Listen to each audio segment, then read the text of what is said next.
RSG ಅಂಧರ ಬಳಗ ಸೃಷ್ಟಿಯಾಯಿತು ವಾಟ್ಸಾಪಿನೊಳಗ. RSGE Responsible State Government Visually Impaired Employees. The Information Hub. We are delighted to present you ಸ್ನೇಹಿತರೆ, ಮಾಹಿತಿ ಮೂಲಕ ಸಬಲೀಕರಣ. ಅಂಧರ ಕಣ್ಣಾಗಬಲ್ಲದು ತಂತ್ರಜ್ಞಾನ. ನೀವಿನ್ನು ನಮ್ಮ ಚಾನಲ್ಗೆ ಸಬ್ಸ್ಕ್ರೈಬ್ ಆಗದಿದ್ದಲ್ಲಿ ಈಗಲೇ ಸಬ್ಸ್ಕ್ರೈಬ್ ಆಗಿ ಹಾಗೂ ನಮ್ಮ ಮುಂದಿನ ಎಲ್ಲ ವಿಡಿಯೋಗಳನ್ನು ನೇರವಾಗಿ ನಿಮ್ಮ ಇಮೇಲ್ಗೆ ಪಡೆಯಿರಿ. ಲೈಕ್ ಮಾಡಿ, ಶೇರ್ ಮಾಡಿ, ಕಮೆಂಟ್ ಮಾಡಿ. ಎಲ್ಲರಿಗೂ ನಮಸ್ಕಾರ. ಅಂಗವಿಕಲ ವ್ಯಕ್ತಿಗಳ ಹಕ್ಕುಗಳ ಅಧಿನಿಯಮ 2016 ಅರ್ಥೈಸಿಕೊಳ್ಳುವ ನಮ್ಮ ಸರಣಿಯ 11ನೇ ಆಳವಾದ ಚರ್ಚೆಗೆ ನಿಮಗೆ ಸ್ವಾಗತ. ಈ ಸರಣಿ ನಿಮ್ಮ ಮುಂದೆ ತರುತ್ತಿರುವವರು RSGE. ನಮಸ್ಕಾರ. ಇವತ್ತು ನಾವು ಸೆಕ್ಷನ್ 24ರಿಂದ 30 ಅಂದ್ರೆ ಸಾಮಾಜಿಕ ಭದ್ರತೆ, ಆರೋಗ್ಯ, ಪುನರ್ವಸತಿ, ಆಮೇಲೆ ಸಂಸ್ಕೃತಿ, ಕ್ರೀಡೆ, ಹೀಗೆ ಬದುಕಿನ ಬೇರೆ ಬೇರೆ ಮುಖ್ಯವಾದ ವಿಷಯಗಳ ಬಗ್ಗೆ ಮಾತಾಡ್ತೀವಿ. ಹೌದು, ಇವೆಲ್ಲ ಎಷ್ಟು ಮುಖ್ಯ ಅಲ್ವಾ? ಬರೀ ಬದುಕಿದ್ರೆ ಸಾಲ್ದು, ಚೆನ್ನಾಗಿ ಗೌರವವಾಗಿ ಬದುಕೋಕೆ ಏನೆಲ್ಲ ಬೇಕು ಅಂತ ಈ ಕಾನೂನು ಹೇಳುತ್ತೆ ನೋಡೋಣ. ಕೆಲವು ಪ್ರಶ್ನೆಗಳೊಂದಿಗೆ ಶುರು ಮಾಡೋಣವೇ? ಖಂಡಿತ. ಯೋಚನೆ ಮಾಡಿ, ಈಗ ಸಾಮಾಜಿಕ ಭದ್ರತೆ ಅಂದ್ರೆ ಬರೀ ಪಿಂಚಣಿನ ಅಥವಾ ಅದಕ್ಕೂ ಮೀರಿದ್ದೇನಾದ್ರೂ ಇದೆಯಾ? ಮತ್ತೆ ಆರೋಗ್ಯ ಸೇವೆ ಎಲ್ಲರಿಗೂ ಸಿಗ್ಬೇಕು, ಸರಿ, ಆದ್ರೆ ವಿಕಲಚೇತನ ವ್ಯಕ್ತಿಗಳಿಗೆ ಅದು ಎಷ್ಟು ಸುಲಭವಾಗಿ ಸಿಗುತ್ತೆ? ಒಳ್ಳೆ ಪ್ರಶ್ನೆ. ಗೌರವಯುತವಾಗಿ ಸಿಗುತ್ತಾ? ಅದಕ್ಕೆ ಕಾನೂನೇನ್ ಹೇಳುತ್ತೆ? ಆಮೇಲೆ ಈ ಸಂಸ್ಕೃತಿ, ಕ್ರೀಡೆಗಳಲ್ಲಿ ಭಾಗವಹಿಸೋದು, ಅದೆಲ್ಲ ಹಕ್ಕು ಅಂತನೂ ಪರಿಗಣಿಸ್ತಾ? ಸರಿ, ಇದನ್ನೇ ಇವತ್ತು ಚರ್ಚಿಸೋಣ. ಹಾಗಾದ್ರೆ ಮೊದಲು ಸೆಕ್ಷನ್ 24 ಅಂದ್ರೆ ಸಾಮಾಜಿಕ ಭದ್ರತೆ. ಏನಿದು ಆಕ್ಚುಲಿ? ಬರೀ ದುಡ್ಡಿನ ವಿಷಯನಾ? ಇಲ್ಲ, ಅದಕ್ಕಿಂತ ಬಹಳ ವಿಶಾಲವಾದ ಅರ್ಥ ಇದೆ ಇದರಲ್ಲಿ. ಸೆಕ್ಷನ್ 24 ಹೇಳೋದು ಪ್ರತಿಯೊಬ್ಬ ವಿಕಲಚೇತನ ವ್ಯಕ್ತಿಗೂ ಒಂದು ಸಾಕಷ್ಟು ಜೀವನ ಮಟ್ಟ ಹೊಂದುವ ಹಕ್ಕಿದೆ ಅಂತ. ಸಾಕಷ್ಟು ಜೀವನ ಮಟ್ಟ ಅಂದ್ರೆ ಅವರಿಗೆ ಬೇಕಾದ ಮೂಲಭೂತ ಸೌಕರ್ಯಗಳು, ಒಳ್ಳೆ ಕುಡಿಯೋ ನೀರು, ಸ್ವಚ್ಛವಾದ ಮತ್ತೆ ಸುಲಭವಾಗಿ ಬಳಸೋಕಾಗುವ ಶೌಚಾಲಯ ವ್ಯವಸ್ಥೆ, ಇವೆಲ್ಲ ಸೇರಿದೆ. ಓಕೆ. ಸರ್ಕಾರ ಒಳ್ಳೆ ವಾತಾವರಣ ಇರುವ ಸಮುದಾಯ ಕೇಂದ್ರಗಳನ್ನ ಸ್ಥಾಪಿಸಬೇಕು ಅಂತಾನೂ ಹೇಳುತ್ತೆ. ಅಂದ್ರೆ ಬರೀ ವ್ಯಕ್ತಿಗೆ ಸಹಾಯ ಮಾಡೋದಲ್ಲ, ಅವ್ರ ಇರೋ ಜಾಗ, ಸಮುದಾಯದಲ್ಲೂ ಬದಲಾವಣೆ ತರಬೇಕು ಅಂತ. ಸರಿ, ಪೆನ್ಷನಿ, ನಿರುದ್ಯೋಗ ಭತ್ಯೆ ಬಗ್ಗೆ ಏನು ಸ್ಪೆಸಿಫಿಕ್ ಆಗಿ ಹೇಳುತ್ತೆ? ಹೌದು, ಅದು ಕೊಡಬೇಕು ಅಂತ ಹೇಳುತ್ತೆ. ಆದ್ರೆ ಇಲ್ಲಿ ಒಂದು ಗಮನಿಸಬೇಕಾದ ಅಂಶ ಇದೆ. ವಿಕಲಚೇತನ ವ್ಯಕ್ತಿಗಳಿಗೆ ಸಿಗೋ ಯಾವುದೇ ಆರ್ಥಿಕ ಸಹಾಯ ಇದೆಯಲ್ಲ, ಅದು ಅದೇ ಥರದ ಬೇರೆ ಯೋಜನೆಗಳಿಗೆ, ಅಂದ್ರೆ ಧರುಣ್, ವೃದ್ಧಾಪ್ಯ ವೇತನಕ್ಕೋ ಅಥವಾ ವಿಧವಾ ವೇತನಕ್ಕೋ ಹೋಲಿಸಿದ್ರೆ ಕನಿಷ್ಠ 25% ಜಾಸ್ತಿ ಇರಬೇಕು. 25% ಜಾಸ್ತಿ? ಯಾಕೆ ಹಾಗೆ? ಅದಕ್ಕೇನಾದ್ರೂ ಕಾರಣ ಇದೆಯಾ? ಖಂಡಿತ ಕಾರಣ ಇದೆ.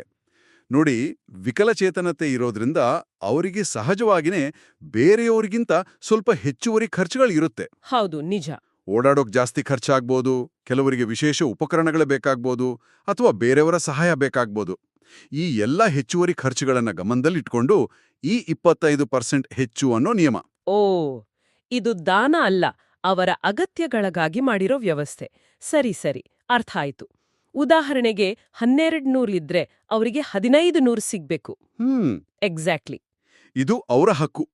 ಇದಲ್ದೆ ತೀವ್ರ ಬೆಂಬಲದ ಅಗತ್ಯ ಇರೋರಿಗೆ ಅಂತಾರೆ. ಅಂದ್ರೆ ದಿನನಿತ್ಯದ ಕೆಲ್ಸಗಳಿಗೆ ಬೇರೆಯವರ ಸಹಾಯ ಹೆಚ್ಚು ಬೇಕಾಗುವವರಿಗೆ, ಅವರನ್ನ ನೋಡ್ಕೊಳ್ಳುವವರಿಗೆ ಪಾಲನಾ ಭತ್ಯೆ ಅಂದ್ರೆ ಕೇರ್ ಗಿವರ್ ಅಲವೆನ್ಸ್ ಕೊಡೋಕೆ ಸರ್ಕಾರ ವ್ಯವಸ್ಥೆ ಮಾಡಬೇಕು. ಇದು ತುಂಬಾ ಮುಖ್ಯ ಅಲ್ವಾ? ಯಾಕಂದ್ರೆ ಪಾಲಕರ ಶ್ರಮವನ್ನು ಗುರುತಿಸಿದ ಹಾಗೆ ಆಗುತ್ತೆ. ಹೌದು. ಮತ್ತೆ ಕುಟುಂಬ ಇಲ್ಲದ ಅಥವಾ ಮನೆಯಿಂದ ಹೊರಹಾಕಲ್ಪಟ್ಟ ವಿಕಲಚೇತನ ಮಕ್ಕಳಿಗೆ, ವಯಸ್ಕರಿಗೆ ಸರ್ಕಾರನೇ ಆಶ್ರಯ, ಸೌಲಭ್ಯ ಕೊಡಬೇಕು. ವಿಕಲಚೇತನ ಮಹಿಳೆಯರ ಜೀವನಕ್ಕೆ, ಅವರ ಮಕ್ಕಳ ಪಾಲನೆಗೆ ವಿಶೇಷ ಬೆಂಬಲ ನೀಡಬೇಕು ಅಂತನೂ ಹೇಳುತ್ತೆ. ಮಹಿಳೆಯರಿಗೆ ವಿಶೇಷ ಗಮನ.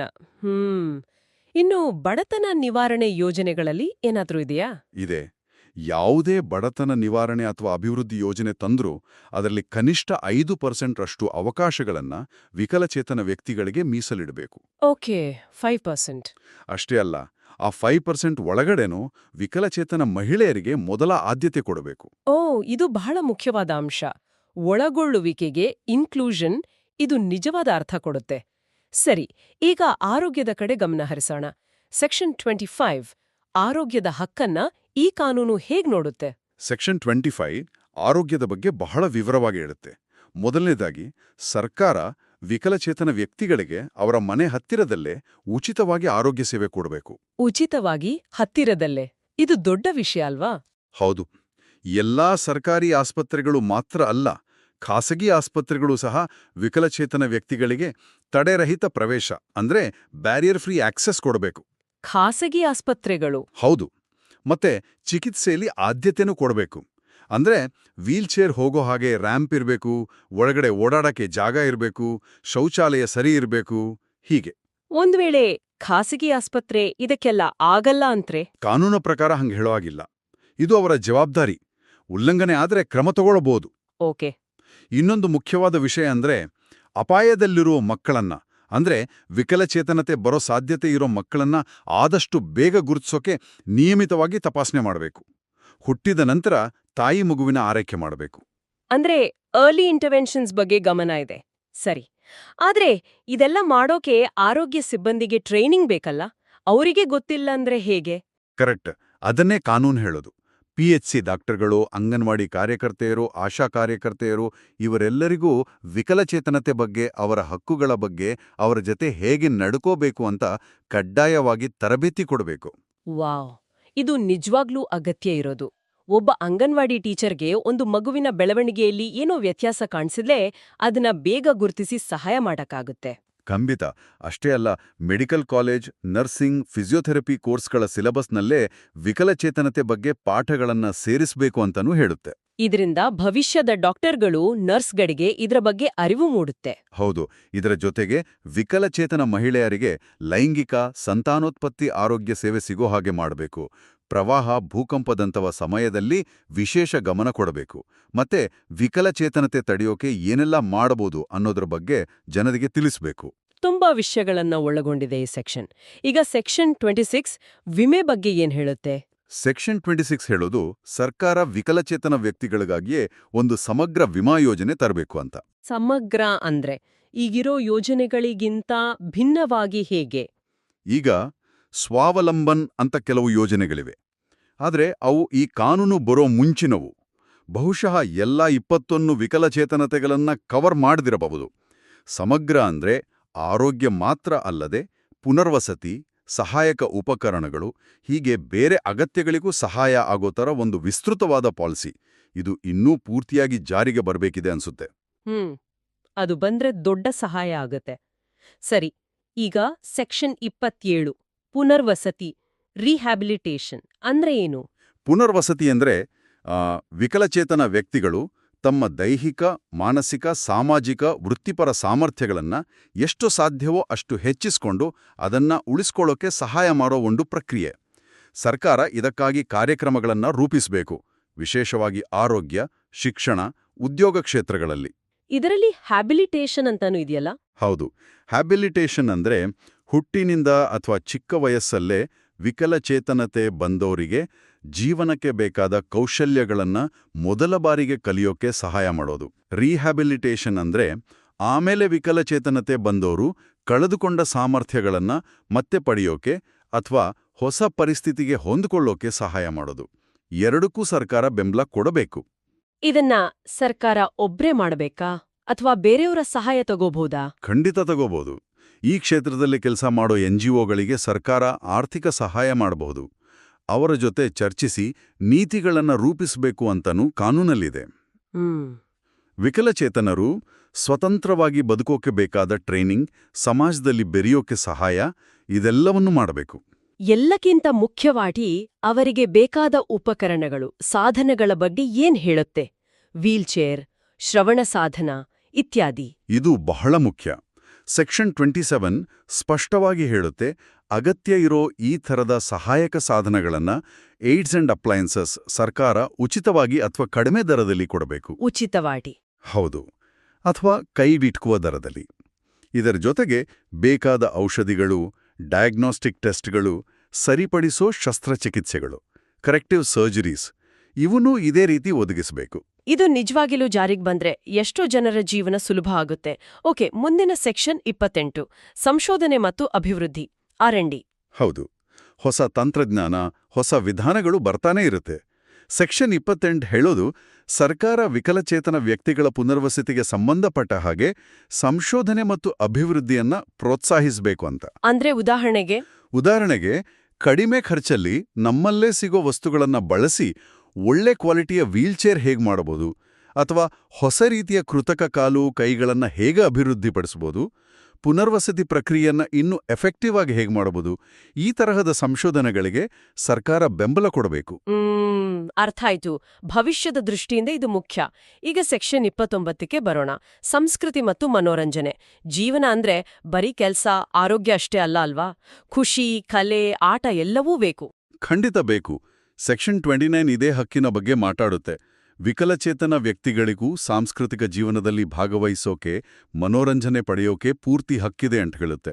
ಸರ್ಕಾರ ಅದಕ್ಕೆ ಅನುಕೂಲ ಮಾಡಿಕೊಡ್ಬೇಕು. ಹೇಗೆ? ಏನ್ ಮಾಡ್ಬೇಕು ಸರ್ಕಾರ?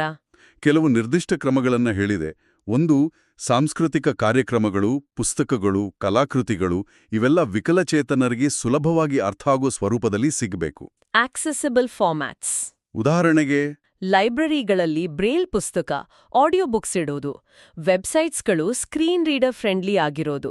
ಇನ್ನು ಎಲ್ಲಾ ಮನೋರಂಜನಾ ಸ್ಥಳಗಳು, ಥಿಯೇಟರ್, ಪಾರ್ಕ್, ಮ್ಯೂಸಿಯಂ, ಅದು ಸರ್ಕಾರಿ ಇರ್ಲಿ ಖಾಸಗಿ ಇರ್ಲಿ, ಎಲ್ರಿಗೂ ಹೋಗೋ ಹಾಗೆ ಇರ್ಬೇಕು. Barrier free access. ಅಂದ್ರೆ ವೀಲ್ಚೇರ್ನಲ್ಲಿ ಥಿಯೇಟರ್ಗೆ ಹೋಗೋಕ್ ಆಗ್ಬೇಕು, ಅವ್ರಿಗೂ ಸೀಟು ಇರಬೇಕು. ಖಂಡಿತ. ಅಷ್ಟೇ ಅಲ್ಲ, ಕಿವಿ ಕೇಳಿಸ್ದವರಿಗೆ ಸಿನಿಮಾದಲ್ಲಿ ಸಬ್ ಟೈಟಲ್ಸ್ ಅಥವಾ ಸೈನ್ ಲ್ಯಾಂಗ್ವೇಜ್ ಇಂಟರ್ಪ್ರೇಟರ್ ವ್ಯವಸ್ಥೆ ಮಾಡೋಕೆ ಪ್ರೋತ್ಸಾಹ ಕೊಡಬೇಕು. ಕಣ್ಣು ಕಾಣಿಸೋದವರಿಗೆ ಆಡಿಯೋ ಡಿಸ್ಕ್ರಿಪ್ಷನ್, ಅಂದ್ರೆ ಸ್ಕ್ರೀನ್ ಮೇಲೆ ಏನಾಗ್ತಿದೆ ಅಂತ ವಿವರಿಸೋ ವ್ಯವಸ್ಥೆ. ಆಡಿಯೋ ಡಿಸ್ಕ್ರಿಪ್ಷನ್, ಇದು ಒಳ್ಳೆ ಐಡಿಯಾ. ಹೌದು. ಮ್ಯೂಸಿಯಂಗಳ ಮುಟ್ಟಿ ನೋಡೋ ಹಾಗಿರೋ ವಸ್ತುಗಳನ್ನ ಟ್ಯಾಕ್ಟೈಲ್ ಎಕ್ಸಿಬಿಟ್ಸ್ ಇಡ್ಬೋದು. ವಿಕಲಚೇತನ ಕಲಾವಿದರನ್ನ ಪ್ರೋತ್ಸಾಹಿಸಬೇಕು. ಅವರಿಗೆ ತಮ್ಮದೇ ಸಂಘ ಕಟ್ಕೊಳ್ಳೋಕೆ ಸಹಾಯ ಮಾಡಬೇಕು. ಬೇಕಾದ ಅಸಿಸ್ಟಿವ್ ಟೆಕ್ನಾಲಜಿ ಕೊಡಬೇಕು. ಇದೆಲ್ಲ UNCPRPD ಆರ್ಟಿಕಲ್ 30ರ ಆಶಯಗಳಿಗೆ ತಕ್ಕಂತಿದೆ. ತುಂಬಾ ಚೆನ್ನಾಗಿದೆ. ಇದು ನಿಜವಾದ ಒಳಗೊಳ್ಳುವಿಕೆ. ಸರಿ, ಈಗ ಕೊನೆಯದಾಗಿ ಸೆಕ್ಷನ್ 30 ಕ್ರೀಡಾ ಚಟುವಟಿಕೆಗಳು. ಕ್ರೀಡೆ ದೈಹಿಕ ಮಾನಸಿಕ ಆರೋಗ್ಯಕ್ಕೆ ಎಷ್ಟು ಮುಖ್ಯ ಅಲ್ವಾ? ಸೆಕ್ಷನ್ 30 ಹೇಳೋದು ವಿಕಲಚೇತನ ವ್ಯಕ್ತಿಗಳಿಗೂ ಕ್ರೀಡೆಗಳಲ್ಲಿ ಭಾಗವಹಿಸೋಕೆ ಪೂರ್ತಿ ಹಕ್ಕಿದೆ. ಸರ್ಕಾರ, ಕ್ರೀಡಾ ಪ್ರಾಧಿಕಾರಗಳು ತಮ್ಮ ಯೋಜನೆಗಳು ಎಲ್ಲರನ್ನೂ ಸೇರಿಸ್ಕೊಳ್ಳೋ ಹಾಗೆ ಇನ್ಕ್ಲೂಸಿವ್ ಮಾಡಬೇಕು. ಏನೆಲ್ಲ ಮಾಡ್ಬೇಕು ಅಂತ ಹೇಳುತ್ತೆ ಕಾನೂನು. ಸ್ಟೇಡಿಯಂ, ಆಟದ ಮೈದಾನಗಳನ್ನ ವಿಕಲಚೇತನ ಸ್ನೇಹಿಯಾಗಿ ಮಾಡಬೇಕು. ಕ್ರೀಡಾ ಸಲಕರಣೆಗಳು, ಆಟಗಳನ್ನ ಎಲ್ಲರೂ ಆಡೋ ಹಾಗೆ ಬದಲಾಯಿಸಬೇಕು. ಕ್ರೀಡಾ ತರಬೇತಿ ಕೋರ್ಸ್ಗಳಲ್ಲಿ ವಿಕಲಚೇತನ ಕ್ರೀಡೆಗಳ ಬಗ್ಗೆನೂ ಪಾಠ ಇರಬೇಕು. ವಿಕಲಚೇತನರಿಗಾಗಿಯೇ ಸ್ಪೋರ್ಟ್ಸ್ ಮೀಟ್ ನಡೆಸಬೇಕು. ಬೇರೆ ಸ್ಪೋರ್ಟ್ಸ್ ಮೀಟ್ಗಳಲ್ಲೂ ಅವರು ಭಾಗವಹಿಸೋ ಹಾಗೆ ಮಾಡಬೇಕು. ಅವರಿಗೆ ಬೇಕಾದ ತಂತ್ರಜ್ಞಾನ, ಹಣಕಾಸಿನ ಸಹಾಯ ಕೊಡಬೇಕು. ಮತ್ತೆ ಬಹಳ ಮುಖ್ಯವಾಗಿ ಸ್ಕೂಲ್ ಕಾಲೇಜ್ PT ಟೀಚರ್ಗಳಿಗೆ ಇದರ ಬಗ್ಗೆ ಟ್ರೈನಿಂಗ್ ಕೊಡಬೇಕು. ಹೌದು, PT ಟೀಚರ್ಗಳಿಗೆ ಟ್ರೈನಿಂಗ್ ಕೊಡೋದು ತುಂಬಾ ಇಂಪಾರ್ಟೆಂಟ್. ಎಷ್ಟೋ ಕಡೆ ವಿಕಲಚೇತನ ಮಕ್ಕಳನ್ನ ಸುಮ್ಮನೆ ಕೂರ್ಸ್ಬಿಡ್ತಾರೆ. ಅವ್ರಿಗೇನು ಆಡ್ಸೋದು ಅಂತ ಗೊತ್ತಿರಲ್ಲ. ಕರೆಕ್ಟ್. ಒಂದು ಶಾಲೆಯ ಸ್ಪೋರ್ಟ್ಸ್ ಡೇ ಅಂದ್ರೆ ಅಲ್ಲಿರೋ ಪ್ರತಿಯೊಂದು ಮಗು ಅವರ ಸಾಮರ್ಥ್ಯ ಏನೇ ಇರಲಿ ಯಾವುದಾದ್ರೂ ಒಂದು ಆಟದಲ್ಲಿ ಖುಷಿಯಿಂದ ಭಾಗವಹಿಸೋ ಹಾಗೆ ಮಾಡೋದೇ ಈ ಸೆಕ್ಷನ್ನ ಸ್ಪಿರಿಟ್. ಪ್ಯಾರಾಲಿಂಪಿಕ್ಸ್ನಲ್ಲಿ ನಮ್ಮವರು ಎಷ್ಟು ಸಾಧನೆ ಮಾಡ್ತಿದ್ದಾರೆ. ತಳಮಟ್ಟದಲ್ಲಿ ಈ ತರವ ಸಪೋರ್ಟ್ ಸಿಕ್ಕರೆ ಇನ್ನಷ್ಟು ಪ್ರತಿಭೆಗಳು ಬರ್ತಾರೆ. ಹೌದು, ಖಂಡಿತ. ಅತ್ಯುತ್ತಮ. ಸೆಕ್ಷನ್ 24ರಿಂದ 30ವರೆಗಿನ ಈ ಚರ್ಚೆ ಕಾನೂನು ಎಷ್ಟು ಆಳವಾಗಿ ಯೋಚಿಸಿದೆ ಅನ್ನೋದನ್ನ ತೋರಿಸುತ್ತೆ. ಈಗ ಕೇಳುಗರಿಗೆ ಸಹಾಯ ಆಗೋ ಹಾಗೆ ಕೆಲವು ಆಡಿಯೋ ಫ್ಲಾಶ್ ಕಾರ್ಡ್ಸ್ ನೋಡೋಣವಾ? ಖಂಡಿತ, ನಾನೇ ಕೇಳ್ತೀನಿ. ಪ್ರಶ್ನೆ 1, ಸೆಕ್ಷನ್ 24. ಒಬ್ಬರಿಗೆ ವೃದ್ಧಾಪ್ಯ ವೇತನ 1000 ರೂಪಾಯಿ ಸಿಗುತ್ತೆ. ಅದೇ ವಯಸ್ಸು, ಅದೇ ಆದಾಯ ಇರುವ ವಿಕಲಚೇತನ ವ್ಯಕ್ತಿಗೆ ಕನಿಷ್ಠ ಎಷ್ಟು ಪಿಂಚಣಿ ಸಿಗಬೇಕು? ಯಾಕೆ? ಉತ್ತರ: ಅವರಿಗೆ ಕನಿಷ್ಠ 1150 ರೂಪಾಯಿ ಸಿಗಬೇಕು. ಯಾಕಂದ್ರೆ ಸೆಕ್ಷನ್ 24ರ ಪ್ರಕಾರ ವಿಕಲಚೇತನತೆಯಿಂದಾಗಿ ಬರೋ ಹೆಚ್ಚುವರಿ ಖರ್ಚುಗಳಿಗಾಗಿ ಬೇರೆಯವರಿಗಿಂತ ಕನಿಷ್ಠ 25% ಹೆಚ್ಚು ಸಹಾಯಧನ ಸಿಗಬೇಕು. ಪ್ರಶ್ನೆ 2, ಸೆಕ್ಷನ್ 25. ಒಬ್ಬರು ವೀಲ್ಚೇರ್ನಲ್ಲಿ ತಮ್ಮ ಮನೆ ಹತ್ತಿರ ಇರೋ ಒಂದು ಖಾಸಗಿ ಕ್ಲಿನಿಕ್ಗೆ ಹೋದ್ರು. ಅಲ್ಲಿ ರ್ಯಾಂಪ್ ಇರಲಿಲ್ಲ. ಇದು ಪ್ರೈವೇಟ್, ನಮ್ಗೆಲ್ಲ ರೂಲ್ಸ್ ಇಲ್ಲ ಅಂತ ಕ್ಲಿನಿಕ್ನವರು ಹೇಳಿದ್ರು. ಇದು ಸರಿನಾ? ಉತ್ತರ: ಇಲ್ಲ, ಇದು ತಪ್ಪು. ಸೆಕ್ಷನ್ 25ರ ಪ್ರಕಾರ ಖಾಸಗಿ ಆರೋಗ್ಯ ಕೇಂದ್ರಗಳು ಸೇರಿದಂತೆ ಎಲ್ಲರೂ ವಿಕಲಚೇತನ ವ್ಯಕ್ತಿಗಳಿಗೆ ತಡೆರಹಿತ ಪ್ರವೇಶ ಮತ್ತು ಚಿಕಿತ್ಸೆಯಲ್ಲಿ ಆದ್ಯತೆ ಕೊಡಬೇಕು. ಪ್ರಶ್ನೆ 3, ಸೆಕ್ಷನ್ 27. ಶಾಲೆಯಲ್ಲಿ ಓದೋ ಬಡ ಕುಟುಂಬದ ಕಿವಿ ಕೇಳಿಸಿದ ಮಗುವಿಗೆ ಒಂದು ಒಳ್ಳೆ ಹಿಯರಿಂಗ್ ಏಡ್ ಬೇಕು. ಎಲ್ಲಿಂದ ಸಹಾಯ ಸಿಗಬಹುದು? ಉತ್ತರ ಸೆಕ್ಷನ್ 27ರ ಪ್ರಕಾರ ಸರ್ಕಾರ ಪುನರ್ವಸತಿಯ ಭಾಗವಾಗಿ ಅಗತ್ಯ ಇರೋ ಸಹಾಯಕ ಸಾಧನಗಳನ್ನ ಉಚಿತವಾಗಿ ಅಥವಾ ರಿಯಾಯಿತಿ ದರದಲ್ಲಿ ಕೊಡಬೇಕು. ಸಂಬಂಧಪಟ್ಟ ಇಲಾಖೆ ಅಥವಾ ಯೋಜನೆಗಳ ಮೂಲಕ ಪ್ರಯತ್ನಿಸಬಹುದು. ವಿಮಾ ಯೋಜನೆ ಇದ್ರೆ ಅದರ ಮೂಲಕವೂ ಸಿಗಬಹುದು. ಪ್ರಶ್ನೆ 4 ಸೆಕ್ಷನ್ 29 ಕಣ್ಣು ಕಾಣಿಸಿದ ಒಬ್ಬ ವ್ಯಕ್ತಿ ಹೊಸ ಕನ್ನಡ ಸಿನಿಮಾ ನೋಡ್ಬೇಕು ಅಂತ ಥಿಯೇಟರ್ಗೆ ಹೋದ್ರೆ ಅವ್ರಿಗೆ ಆಡಿಯೋ ವಿವರಣೆ, ಆಡಿಯೋ ಡಿಸ್ಕ್ರಿಪ್ಷನ್ ಕೇಳೋ ಹಕ್ಕಿದೆಯಾ? ಹೌದು, ಹಕ್ಕಿದೆ. ಸೆಕ್ಷನ್ 29 ಮನೋರಂಜನೆಯನ್ನು ಎಲ್ಲರಿಗೂ ಸಿಗೋ ಹಾಗೆ ಮಾಡಬೇಕು ಅಂತ ಹೇಳುತ್ತೆ. ಆಡಿಯೋ ವಿವರಣೆಯಂತಹ ಸೌಲಭ್ಯಗಳನ್ನು ಒದಗಿಸೋದು ಸರ್ಕಾರದ ಮತ್ತು ಥಿಯೇಟರ್ನವರ ಜವಾಬ್ದಾರಿ. ಪ್ರಶ್ನೆ 5 ಸೆಕ್ಷನ್ 30 ಒಂದು ಕಾಲೇಜಿನಲ್ಲಿ ವಿಕಲಚೇತನ ವಿದ್ಯಾರ್ಥಿಗಳಿಗೆಂತ ಯಾವುದೇ ಕ್ರೀಡಾ ಚಟುವಟಿಕೆ ಇಲ್ಲ, ಜನರಲ್ ಟೀಮ್ಗೂ ಸೇರಿಸ್ಕೊಳ್ಳಲ್ಲ. ಇದು ಸರಿಯೇ? ಉತ್ತರ ಖಂಡಿತ ತಪ್ಪು. ಸೆಕ್ಷನ್ 30ರ ಪ್ರಕಾರ ಶಿಕ್ಷಣ ಸಂಸ್ಥೆಗಳು ಕ್ರೀಡೆಗಳಲ್ಲಿ ಎಲ್ಲರನ್ನೂ ಸೇರಿಸಿಕೊಳ್ಳಬೇಕು, ವಿಕಲಚೇತನರಿಗಾಗಿ ಪ್ರತ್ಯೇಕ ಚಟುವಟಿಕೆಗಳನ್ನು ಇಡಬೇಕು, ಸಾಮಾನ್ಯ ಸ್ಪರ್ಧೆಗಳಲ್ಲೂ ಭಾಗವಹಿಸೋಕೆ ಪ್ರೋತ್ಸಾಹಿಸಬೇಕು. ಪ್ರಶ್ನೆ 6 ಸೆಕ್ಷನ್ 24 ಸರ್ಕಾರದ ಹೌಸಿಂಗ್ ಸ್ಕೀಮ್ನಲ್ಲಿ ಮನೆ ಕೊಡುವಾಗ ವಿಕಲಚೇತನರಿಗೆ ರಿಸರ್ವೇಷನ್ ಇರುತ್ತಾ? ಅದರಲ್ಲಿ ಮಹಿಳೆಯರಿಗೆ ಪ್ರಿಫರೆನ್ಸ್ ಇದೆಯಾ? ಉತ್ತರ ಹೌದು, ಇರಲೇಬೇಕು. ಸೆಕ್ಷನ್ 24ರ ಪ್ರಕಾರ ಬಡತನ ನಿವಾರಣೆ, ಅಭಿವೃದ್ಧಿ ಯೋಜನೆಗಳಲ್ಲಿ ಕನಿಷ್ಠ 5% ರಿಸರ್ವೇಷನ್ ವಿಕಲಚೇತನರಿಗೆ ಇರಬೇಕು. ಅದರಲ್ಲಿ ವಿಕಲಚೇತನ ಮಹಿಳೆಯರಿಗೆ ಆದ್ಯತೆ ಕೊಡಬೇಕು. ಪ್ರಶ್ನೆ 7 ಸೆಕ್ಷನ್ 25-27 ಒಂದು ಮಗುವಿಗೆ ಹುಟ್ಟಿನಲ್ಲೇ ಸೆರೆಬ್ರಲ್ ಪಾಲ್ಸಿ ಇದೆ ಅಂತ ಬೇಗ ಗೊತ್ತಾದ್ರೆ ಕಾನೂನು ಪ್ರಕಾರ ಆ ಮಗುವಿಗೆ ಏನೆಲ್ಲ ಸಹಾಯ ಸಿಗಬಹುದು? ಬೇಕಾದ ಆರೋಗ್ಯ ಸೇವೆಗಳು, ಅರ್ಲಿ ಇಂಟರ್ವೆನ್ಷನ್ ಸಿಗಬೇಕು.